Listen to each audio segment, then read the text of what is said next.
Hello, मैं राजवंत राव। आज आप लोगों के समक्ष मैं चोल साम्राज्य का इतिहास लेकर आया हूँ।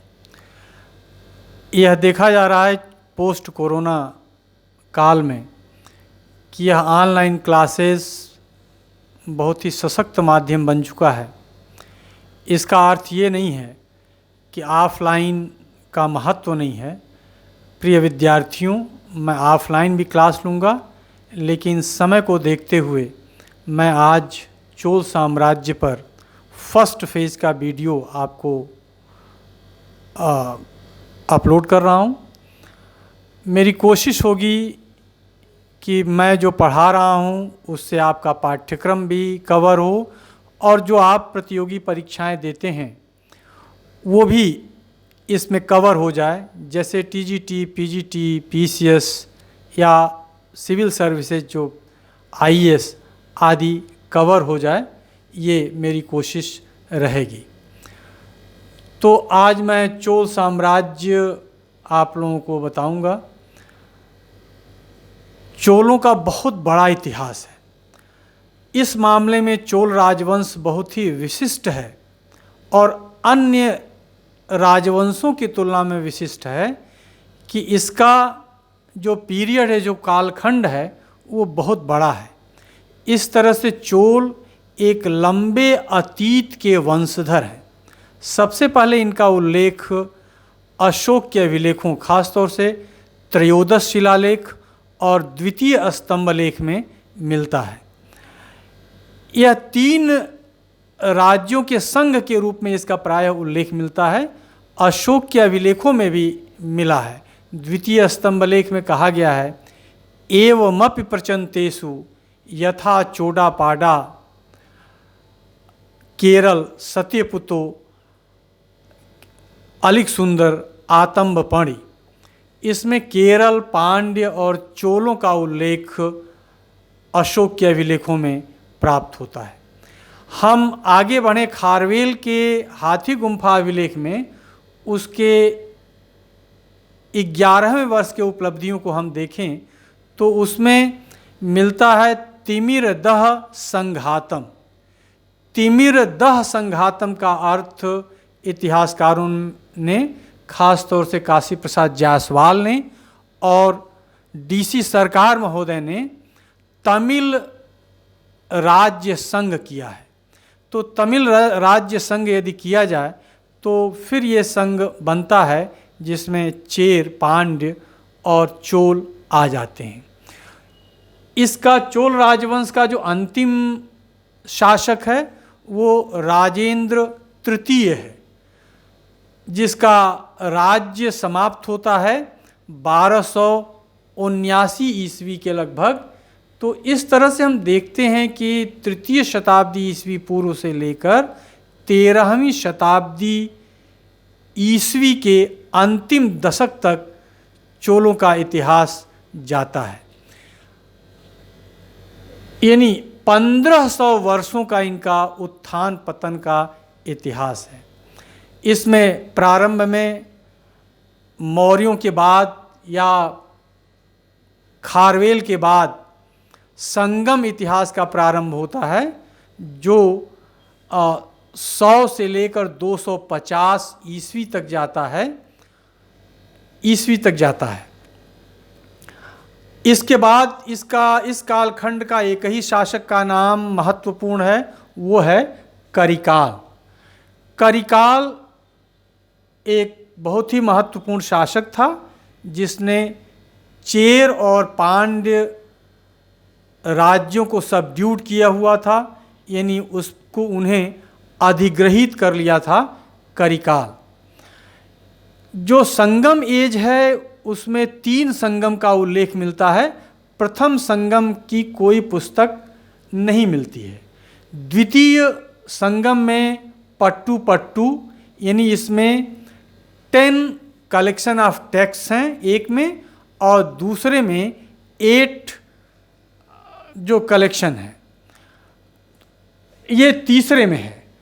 दूसरे संगम में एक ही ग्रंथ है, वो तोल्कापियम है। बच्चों, तोल्कापियम एक व्याकरण ग्रंथ है अक्सर आप लोगों को परीक्षाओं में पूछा जाता है कि तोलकाप्पियम का विषय वस्तु क्या है। तो तोलकाप्पियम एक व्याकरण ग्रंथ है। तीसरे संगम में ही पट्टू पट्टू और 10 कलेक्शन ऑफ टेक्स्ट और 8 कलेक्शन ऑफ टेक्स्ट मिलता है, जिसमें 10 किताबें और 8 किताबों का संग्रह है।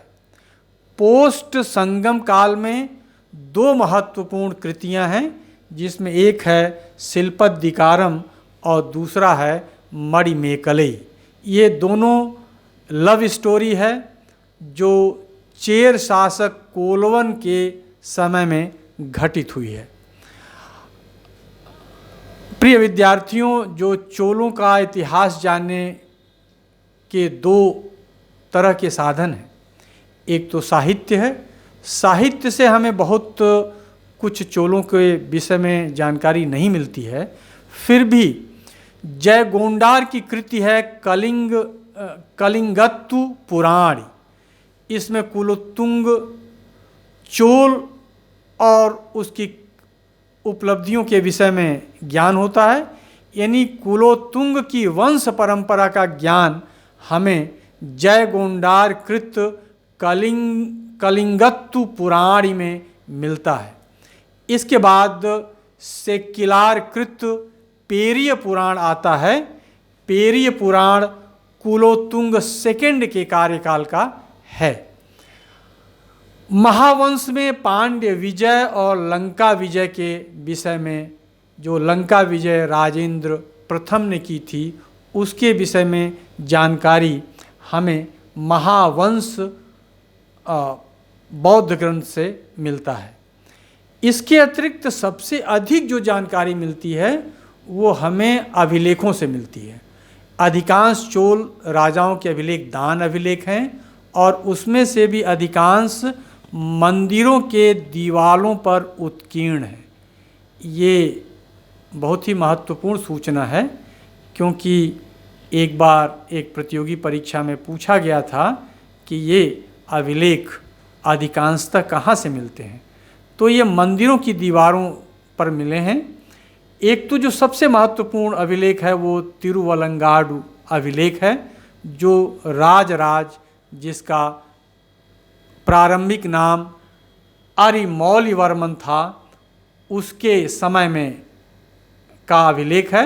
इसमें राजेंद्र प्रथम की भी उपलब्धियों का उल्लेख थोड़ा मिलता है, यानी यह राजेंद्र प्रथम के काल में भी इसे थोड़ा लिखा गया रहा होगा।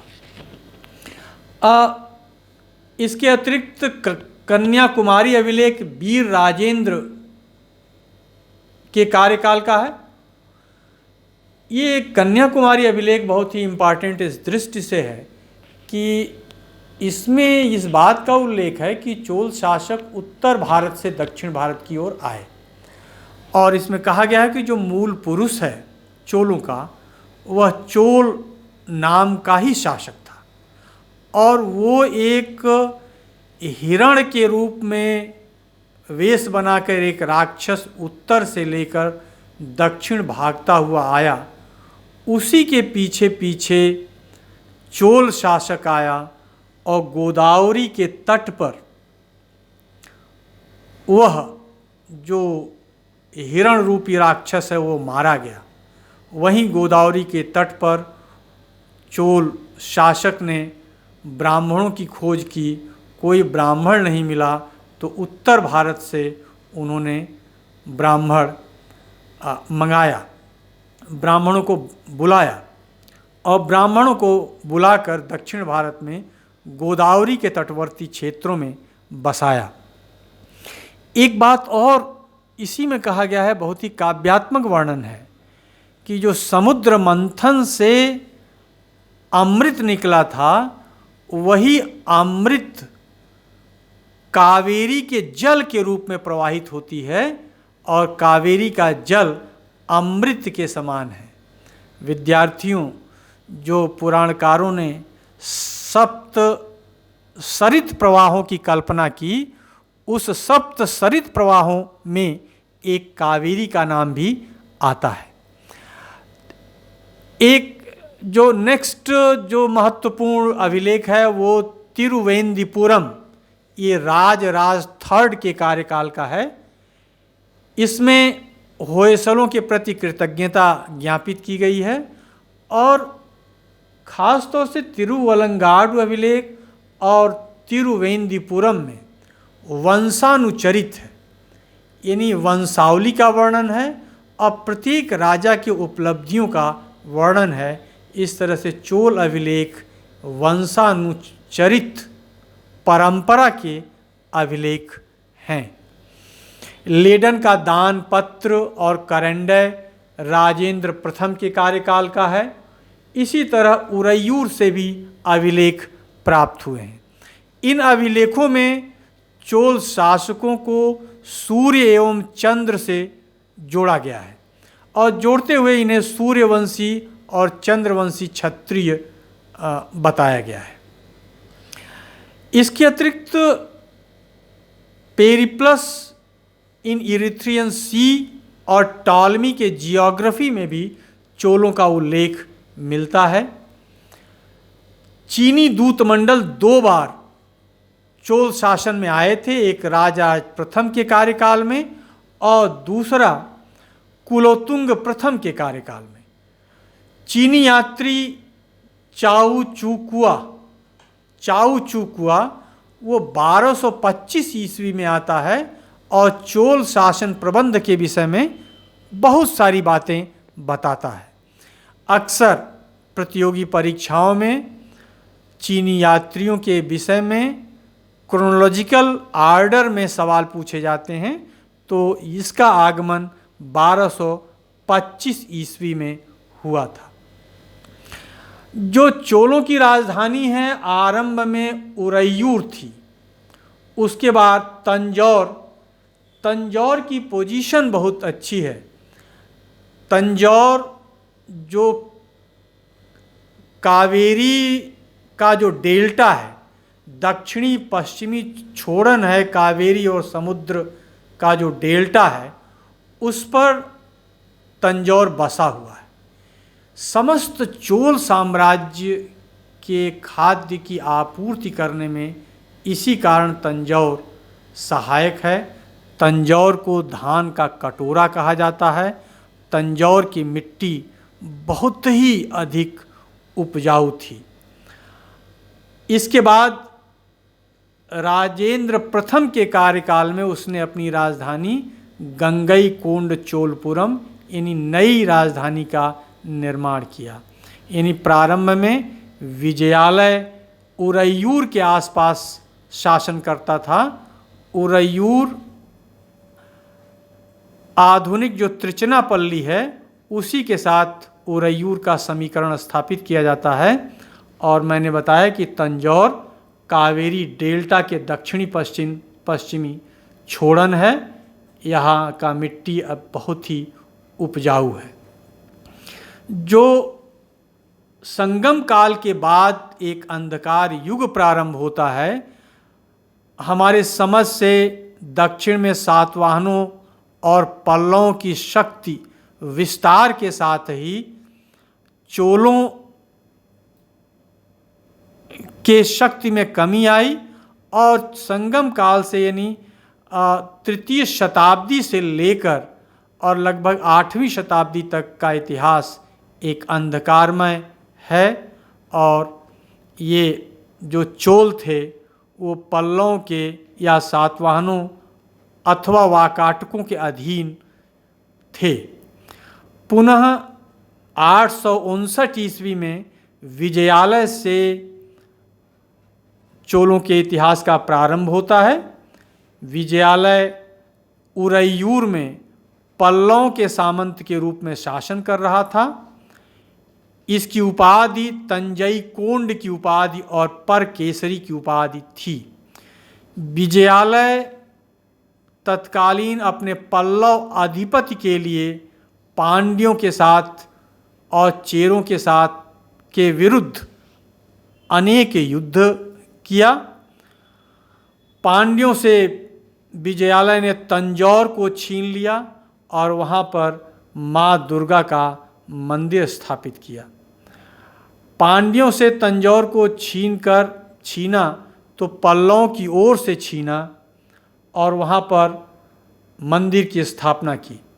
विजयालय के पश्चात आदित्य वर्मन भी पल्लव शासक अपराजित की अधीनता स्वीकार करता था सामंत के रूप में, लेकिन उसने अनेक युद्धों के द्वारा पल्लवों के प्रति अपनी स्वामी भक्ति प्रकट की। श्रीपुरम्बियम के युद्ध में उसने पांड्यों को पराजित किया। ये युद्ध भी पल्लवों की ओर से आदित्य वर्मन प्रथम लड़ा था। अंततः उसने पल्लव राज अपराजित की हत्या कर दी और हत्या करने के बाद तोंड मंडलम पर आधिपत्य स्थापित कर लिया। जो तोंड मंडलम है वो चोल मंडलम है। इस चोल मंडलम में 3-4 प्रांत आते हैं। यह चोल मंडलम पूर्वी दक्षिणी छोर पर समुद्र का तटवर्ती किनारा है चोल मंडलम। इसमें तमिलनाडु, पांडिचेरी, आंध्र और विजयवाड़ा का क्षेत्र आता है। आप देखिए तो यहाँ पर जो पांड्य है, फिर यहाँ बहुत पहले यही तंजौर पल्लव का स्थान था जिसे आदित्य वर्मन ने छीना था पल्लवों से। तो यानी ये जो इलाका है ये तमिलनाडु है, ये आंध्रा है, यहीं पर पांडिचेरी है, यहीं तंजौर का इलाका है और ये स्थान विजयवाड़ा है। मैं यदि आप लोगों को दिखाऊं उस समय की तत्कालीन परिस्थितियां, तो ये होयसलों का राज्य था, ये होयसल, और होयसलों की राजधानी थी हेलेबिड। और यहाँ पर जो वेंगी का राज्य था, जिन्हें हम पूर्वी चालुक्य कहते हैं, गंगों का राज्य यहाँ था, यहीं पर कल्याणी के चालुक्य थे। तो इस तरह से पूर्वी छोर पर वेंगी और पश्चिमी छोर पर गंग, बीच में होयसल और फिर कल्याणी के चालुक्य, इनसे घिरा हुआ था चोलों का साम्राज्य। तो तोंड मंडलम पर यानी चोल मंडलम पर मैंने बताया कि इसमें आंध्र प्रदेश, पांडिचेरी और तमिलनाडु, विजयवाड़ा का क्षेत्र आता है। ये कालांतर में जब यहाँ यानी पूर्वी तट पर फ्रेंच और पुर्तगीज आए तो इस क्षेत्र का नाम कोरोमंडल हो गया। तो इस तरह से तोंड मंडलम, चोल मंडलम और फिर ये कोरोमंडलम हो गया, जिसमें तमिलनाडु, आंध्र, पांडिचेरी का क्षेत्र आता है। ये व्यापार की दृष्टि से और खाद्यान्न के दृष्टि से, दोनों ही दृष्टियों से अत्यंत महत्वपूर्ण क्षेत्र था। इन्होंने आदित्य वर्मन ने पश्चिमी गंगों को दबाया, सबड्यूड किया। आदित्य वर्मन का पुत्र युवराज के रूप में अपरांत प्रथम का विवाह आदित्य वर्मन ने चेर राजकुमारी के साथ किया। अब देखिए, पल्लवों को पराजित करके उसने समस्त तंजौर का इलाका ले लिया और पांड्यों को पराजित किया।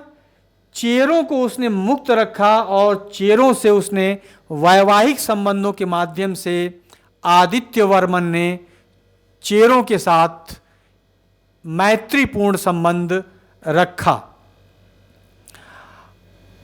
कावेरी के दोनों किनारों पर आदित्य वर्मन ने शिव मंदिर बनवाई।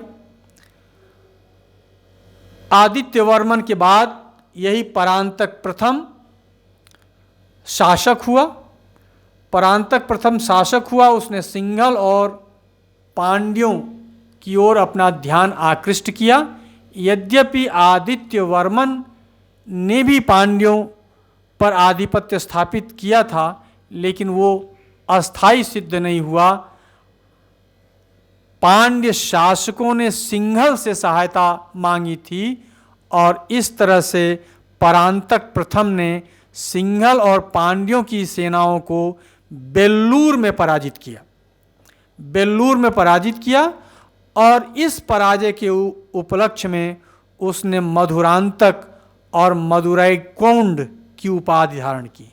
मधुरांतक और मदुरैकोंड, मदुरा राजधानी थी, पांड्यों की राजधानी, याद रखिएगा, मदुरा पांड्यों की राजधानी थी। इसी कारण मधुरांतक या मदुरैकोंड की उपाधि धारण की परांतक प्रथम ने।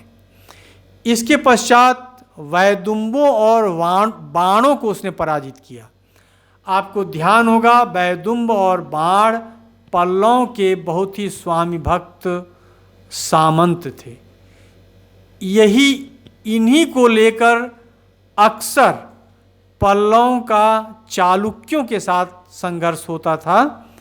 तो यहाँ भी जो उसने वैदुम्बों और बाणों पर आक्रमण कर उन्हें पराजित किया था।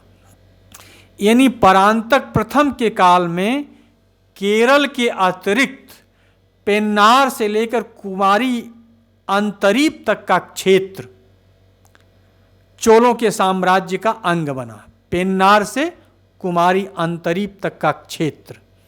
इसके पश्चात मंदरादित्य शासक होता है। इसके किसी भी महत्वपूर्ण उपलब्धि का कोई ज्ञान नहीं है। मंदरादित्य एक धार्मिक प्रवृत्ति का शासक था। इसके बाद परांतक द्वितीय हुआ।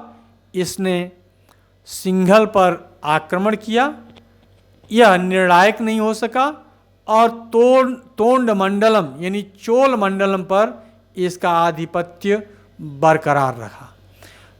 इसके बाद